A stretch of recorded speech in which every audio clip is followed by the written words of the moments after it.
Um sacerdote de Palmas, no Tocantins, teve a ideia de criar um memorial dos santos e beatos brasileiros, com o objetivo de mostrar que santos não são somente pessoas que vieram de longe, mas que também existem santos que viveram aqui no Brasil. E a gente acompanha agora a reportagem de Alan Ribeiro. Santo de casa faz sim milagre. Nos altares temos exemplos daqueles que em solo brasileiro trilharam uma jornada de santidade, como é o caso de Santo Antônio de Santana Galvão, Santa Dulce dos Pobres, São José de Anchieta e muitos outros estão a caminho dos altares, como beatos, veneráveis e servos de Deus.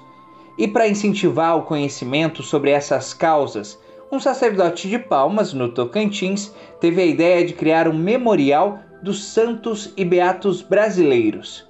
A ideia era um mural, mas que não fosse só um mural no sentido só de comunicação, né? Que fosse também um espaço que tivesse uma mística, uma espiritualidade. Então a gente, dentro das nossas limitações, somos uma paróquia de periferia, então é algo muito simples que a gente fez ali. Um cantinho, né?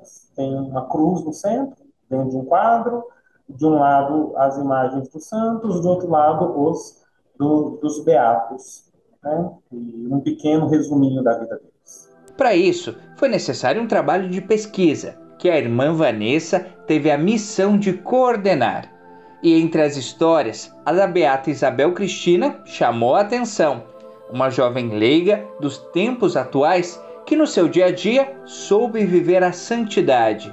Eu fiz a pesquisa, né? O padre pediu para eu pesquisar a história dos santos e dos beatos e montei as imagens. Eu cresci muito, sabe? Vendo o exemplo deles, né? Como eu disse aqui dessa jovem que estudou e tinha esse desejo também de ser santa, mesmo não escolhendo a vocação religiosa, que às vezes as pessoas pensam assim que santo vai ser padre ou religiosa, e não, todos nós somos chamados a ser santos, todos os cristãos batizados têm esse chamado para ser santo.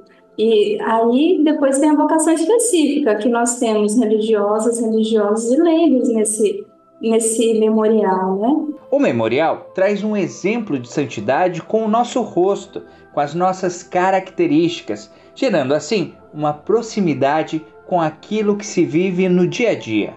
A santidade tem que ser algo cultivado no coração dentro de uma experiência concreta da vida diária, né?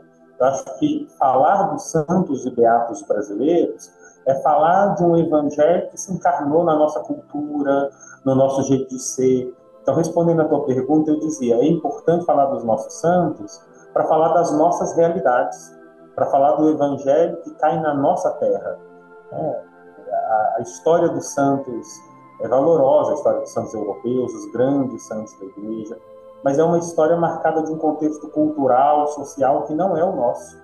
Então, eu acho que quando se dá destaque à santidade da nossa gente, daqueles que foram santos, porque ou nasceram no Brasil, ou quiseram desempenhar seu ministério, sua missão aqui, nós estamos dizendo para o nosso povo, olha, é possível viver o Evangelho.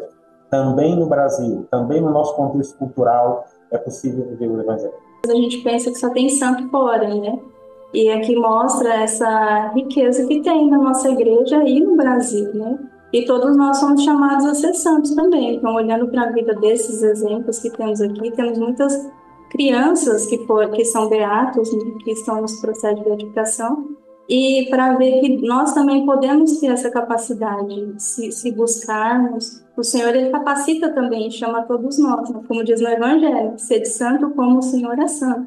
Então, nós temos esse chamado. E esse é um exemplo que pode ser multiplicado no Brasil, o maior país católico do mundo, que tem grandes referências daqueles que souberam viver o Evangelho.